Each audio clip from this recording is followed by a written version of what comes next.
সঙ্গে সঙ্গে হাতে হাত এবং কাঁধে কাঁধ মিলিয়েছে। হ্যাঁ, নাইলে বলেন তো বিজেপি সরকার যে কি না করছে না বাবু, কই অভয়ার বিচারটা তো দিতে পারছে না। কি করে দেবে বিচার? অভয়ার বিচার দিবে না, কারণ মা এখন নিজের একবারে কি বলবো আগা পস্তলা গুচাইছে তো, মোটা মোটা টাকা পেয়েছে। তাই এই যে রত্না দেবী মানে কাকিমা এমন এমন কথা বলে মনে হয় সে নিজের স্বার্থ ছাড়া সে এক পাও চলে না। কেন বলছি আগে ভিডিওটা দেখো, তারপরে এই কাকিমাকে হয়তো হালকা পাতলা কিছু জ্ঞান বুদ্ধি দিয়ে দেবো। হ্যাঁ, হয়তো আমি তার থেকে ছোট, কিন্তু জ্ঞানটা ওনার অনেকটা কম আছে এখনো। চলো ভিডিওটা দেখো। সঙ্গে এই ঘটনা যুক্ত নয়। প্রাক্তন মুখ্যমন্ত্রী তিনি স্বাস্থ্য, শিক্ষা সবকিছু বিসর্জন দিয়েছেন বাংলা থেকে। আমার মেয়ে একদম সুরক্ষিত জায়গায় ছিল। এই মেয়েটা বাড়িতে ছিল না বা কোথায় ছিল আমি ঠিক জানি না। এগুলো তৃণমূলের কি বীজ বৃক্ষ। বা কাকিমা নিজের গা থেকে দায়িত্বটা ছেড়ে ফেলার জন্য ভালো একটা ব্যাখ্যা দিলেন। সত্যি মানে আপনার মেয়ে অন্য কারোর মেয়ে না। আপনি বলছেন আপনার মেয়ে যেখানে ছিল সেখান থেকে ধর্ষণ, মানে সেটা ধর্ষণ। বাচ্চাটা রাস্তায় যাচ্ছিল, তাকে তুলে নিয়ে যে ধর্ষণ করা হয়েছে, মানে এটা ধর্ষণ না। আপনি বলতে চাইছেন রাস্তায় যেগুলো ধর্ষণ হবে এবার থেকে সেগুলোকে ধর্ষণ বলেই মানা যাবে না। মানে বাড়িতে ঢুকে কেউ ধর্ষণ করলে সেটাকে ধর্ষণ বলে মানা হবে, কারণ আমরা বাড়িতে আছি সেফ জায়গায় থাকার পরে যদি ধর্ষণ হয় সেটাকেই ধর্ষণ, আমাদের কাকিমা সেটাকে মেনে নেবে। বাকি রাস্তায় রেপ হোক, মার্ডার হোক, যাই হোক, আমাদের কাকিমা সেগুলোর দিকে ধ্যানও দেয় না, আর এগুলো নিয়ে টেনশনও নেয় না। কারণ আমাদের কাকিমার কথা অনুযায়ী যে বাচ্চাটার সাথে যেটা হয়েছে তার সেখানে তার মানে বিন্দু মাত্র কষ্টবোধ নেই। তার একটাই কষ্ট, তার বাচ্চাটা একটা সুরক্ষিত জায়গায় ছিল, সেখান থেকে রেপ হয়েছে, আর এই বাচ্চাটা রাস্তায় যাচ্ছিল তুলে নিয়ে ধর্ষণ করেছে বলে বাচ্চাটার দোষ ছিল।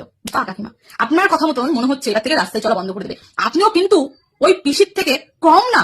পিসি আপনার মেয়ে যখন ধর্ষণ হয়েছিল পিসি বলেছিল 8টার পরে মেয়েদের বাইরে বেরোনো যাবে না, আর আপনি এখন অজুহাত দিচ্ছেন। দেখুন কিভাবে ব্যাখ্যা করছে। দেখুন যে রাস্তায় গেলে রেপটাকে রেপ বলেই মানা যাবে না। যদি ঘরে বসে ঘর থেকে একটা সুরক্ষিত জায়গা থেকে যদি ধর্ষণ করে তবেই ওটাকে ধর্ষণ বলে মানবে, আর আমাদের কাকিমা, আমাদের মহান কাকিমা সেটার উপরে স্টেপ নেবে, সেটার বিরুদ্ধে কথা বলবে বা তার জন্য হয়তো শোক পালন করবে। ঠিক কাকিমা, আপনার থেকে এটা অন্তত আশা করিনি। আপনাকে সাধারণ মানুষ জিতিয়েছে ভোটে, কারণ আপনি যে কষ্টটা পেয়েছেন সেই কষ্টটা যেন দ্বিতীয় মায়ের সাথে না হয়। আপনি সেই কষ্টটা বুঝবেন যে একটা বাচ্চা যখন তার মায়ের কোল থেকে চলে যায়, তার বাচ্চার সাথে এইভাবে জঘন্য কাজ করা হয়, তার মায়ের মধ্যে তার ভেতরে কি চলে সেই কষ্টটা অন্তত আপনি বুঝবেন, কারণ আপনার সাথে সেটা ঘটেছে। আপনার মেয়ের সাথে যখন এটা ঘটেছিল আমরা সাধারণ মানুষ সবাই চেয়েছিলাম যে এটা করেছে সেই দোষীরা যেন শাস্তি পায়, তাদের যেন শাস্তি হয়। আর এখন আপনি ভোটে জিতেছে, আপনার ভুলটাই বদলে গেছে, আপনার কথা বলার ধরন বদলে গেছে। আপনারটা আপনার, অন্য কারোরটা মানে আপনার কোনো যায় আসে না, অন্যটা যা ইচ্ছা হোক না কেন। এর জন্য বুঝি বলেছিলেন যে আপনার কাছে ধর্ষণ হওয়ার পরে যেতে, যে খিদে পেলে তারপরে যেতে, যে আমার খিদে পেয়েছে দাও। কাকিমা সত্যি অন্য পার্টিরা যখন বলছিল না যে গানটা তৈরি করেছিল, আপনি সেই গানের সাথে নিজেকে পরিবর্তন করছেন, সেই গানটাকে আপনি সত্যি করে তুলছেন আমাদের এখন মনে হচ্ছে।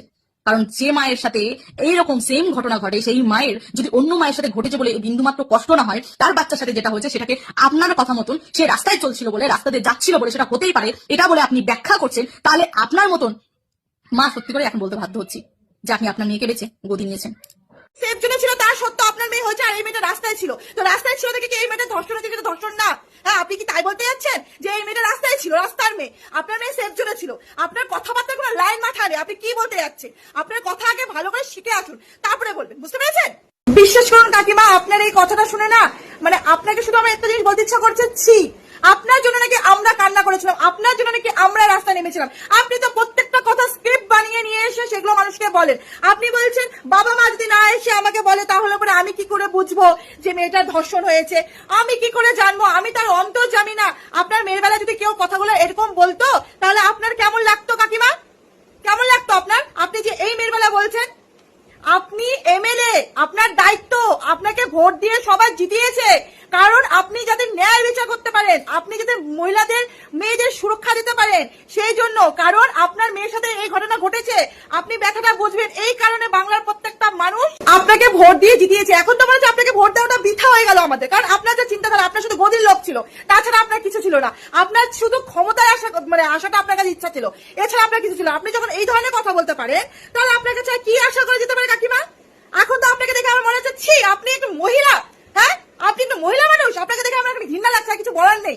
সত্যি কথা বলছি, আপনাকে কাকিমা বলে সম্মান করতে। আপনি যখন কান্না করেছিলেন না, আপনার মতো চোখে জল আমাদেরও বেরিয়েছিল, আমাদেরও বুকটা ফেটেছিল, কিন্তু আপনার কথা শুনে এখন মনে হচ্ছে সেগুলো সবই নাটক ছিল কাকিমা, আর কিছু না। বুঝতে পেরেছেন? এর থেকে বেশি কিছু বলার আমার বলতে ইচ্ছা করছে না। কিন্তু আমার মেয়ের ঘটনার সঙ্গে এই ঘটনা যুক্ত নয়। কারণ কি আমি বলি, আমার মেয়ে একদম সুরক্ষিত জায়গায় ছিল। এই মেয়েটা বাড়িতে ছিল না বা কোথায় ছিল আমি ঠিক জানি না। কিন্তু আমার মেয়ে একদম সুরক্ষিত বলয়ের মধ্যে ছিল। বলছেন আজকে অভয়ের মায়ের মুখের বক্তব্যটা, বলছি জেঠিমা আপনার মুখে এই কথাটা সাজে না। আপনি যখন ভোটে দাঁড়িয়েছিলেন আপনার মেয়ের সিম্পেথি গেইন করে আপনি ভোটের প্রচার করেছিলেন, এমনকি আপনার হয়ে আমরাও সোশ্যাল মিডিয়াতে বহুত প্রচার করেছি, কিন্তু দিন শেষে যে আপনার মুখে এই কথাটা শুনবো আমরা আশা করতে পারিনি। ইনি বলছেন এনার মেয়ে সুরক্ষিত জায়গায় ছিল, তারপরে ওনার মেয়ের সাথে বলাৎকার হয়েছে, এমনকি ওই যে বারুইপুরের ঘটনা ওই মেয়েটা রাস্তায় ছিল বলে ওই মেয়েটার সাথে এই ঘটনাটা ঘটেছে। যাই হোক, আপনার মেয়ে আপনার কাছে মেয়ে, একটা মহিলা হয়ে প্লাস একটা মা হয়ে আপনি এই কথাটা কি করে বলতে পারলেন? শুনুন কাকিমা, আমি আপনাকে বলছি আপনি একটু কথাবার্তা হুশ করে বলবেন, কারণ আপনি একজন এখন সাধারণ মহিলা না, আপনি কিন্তু একজন এমএলএ। আপনাকে এটা ভেবে চিন্তে কথা বলতে হবে। আপনার মেয়ে যেরকম আপনার কোল ছাড়া হয়েছে, বারুইপুরের ওই মেয়েটাও কিন্তু তার মায়ের কোল ছাড়া হয়েছে। আপনার যতটা না কষ্ট হচ্ছে আমার তো মনে হচ্ছে বারুইপুর ওই মায়ের তার থেকে দ্বিগুণ বেশি কষ্ট হচ্ছে। আপনি পশ্চিমবাংলার মানুষকে আপনার কাছে পেয়েছিলেন, কিন্তু এই মহিলাটা কিন্তু পশ্চিমবাংলার সারা পশ্চিমবাংলার মানুষ কিন্তু ইনিকে কাছে পায়নি। বারুইপুরের যে 11 বছর শিশুটার সাথে এই ঘটনা ঘটেছিল ওই শিশুটাও কিন্তু কোনো বিচার পায়নি।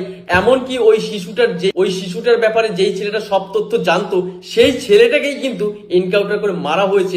এখনো পর্যন্ত কিন্তু দোষীদের কোনো শাস্তি দেওয়া হয়নি। এখন বুড়ো হতে চললেন, বাট আপনার যে একটা আউট নলেজ আপনার নেই।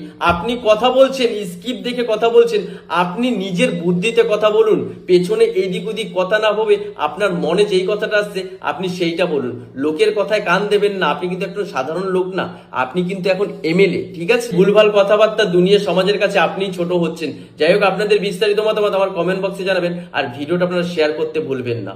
খুব খারাপ একটা জিনিস আমি শুনছিলাম যে রাজনীতিতে আসলেই সবাই পাল্টে যায়, সবার আসল রূপটা বেরোয় যায়, আর এটার চরম এক্সাম্পল হচ্ছেন এই মহিলা। মানে আমি যতবার দেখছি আমার মাথার রক্ত গরম হয়ে যাচ্ছে। মানে একটা মহিলা কতটা ফালতু হতে পারে, এনার এই একই প্যানপ্যানানি কথাবার্তা। এবার তো একটু স্ক্রিপ্ট চেঞ্জ করো কাকিমা। বলি কি কাকিমা, আপনি তো কিছুই জানেন না, সবাই এসে আপনাকে জানাবে, তারপরেই আপনি রাস্তায় নামবেন, না হলে আপনার পক্ষে জানা সম্ভব না কোথায় কি ঘটনা ঘটছে। বাবা মাকে আপনার কাছে এসে অনুরোধ করতে হবে যে চলুন রাস্তায় নামুন। তা আপনি নিজের মেয়ের সময় কত লোকের বাড়ি বাড়ি গেছিলেন রাস্তায় নামার জন্য? আপনার মেয়ে হসপিটালে ছিল, একটা সেফ জোনে ছিল, ওটা আলাদা কেস।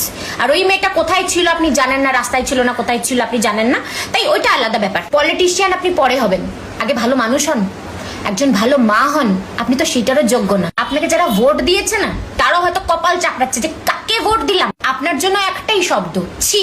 আসলে আপনি যে এতটা বেহায়া নির্লজ্জ মহিলা এটা আমরা কেউ আশা করিনি। তা আপনি তো সাধারণ লোক নন কাকিমা, আপনি তো এমএলএ, তাই আপনাকে তো জানতেই হবে। আপনি জানবেন না তো কে জানবে? তার জন্যই তো আপনাকে লোকে ভোট দিয়েছিল, তাই না? নিজের মেয়েটা মেয়ে, অন্যের মেয়েটা মেয়ে না। মানে আপনি কি বলতে চাইছেন যে রাস্তায় হাঁটলে এই ঘটনা ঘটতে পারে? মানে রাস্তা কারো বাবার, ওইটার সেফটিটা কে দেখবে? আসলে আপনি বুঝতেই পারছেন না যে আপনি সিম্প্যাথি খেলবেন নাকি পলিটিক্স। এরপর থেকে স্ক্রিপ্টটা ভালো করে মুখস্থ করে বলবেন, কারণ দেখে দেখে বললে না ক্যামেরায় বোঝা যায়। আমার মনে হয় এমএলএ হওয়ার আগে একটা এন্ট্রান্স এক্সাম হওয়া উচিত, যাকে তাকে এমএলএ করা উচিত।